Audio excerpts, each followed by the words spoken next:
For this video, gagawa tayo ng chocolatey fudgy crinkles.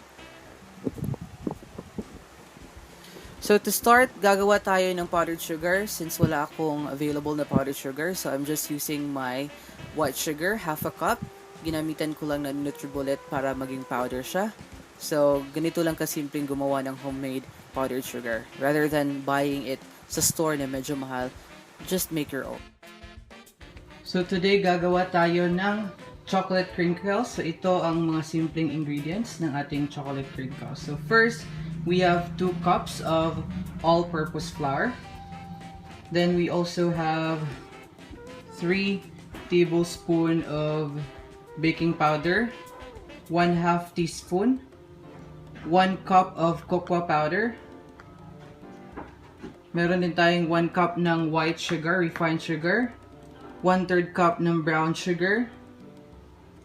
At gamit tayo ng 4 eggs sa recipe na to. At meron akong nutmeg powder dito. Pwede rin kayong gumamit ng a teaspoon of vanilla or cinnamon powder alternative ng ating nutmeg kung wala kayong mahanap. And of course, meron din tayong 1/2 cup of vegetable oil. So ito lang yung pinaka-easy ingredients ng ating crinkles. So let's mix all the powdered ingredients such as the all-purpose flour, baking powder, salt, and our cocoa powder. So it should be sifted. And just mix. Then after that, let's just set aside. So in another bowl, let's mix other ingredients such as a cup of sugar, our brown sugar. Just mix and let's add our 4 eggs, one at a time. Mix lang na mabuti.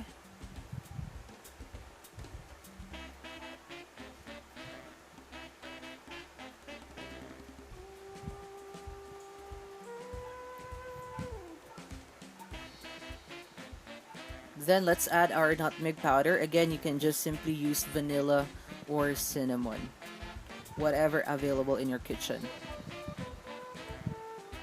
And lastly, our 1/2 cup of vegetable oil.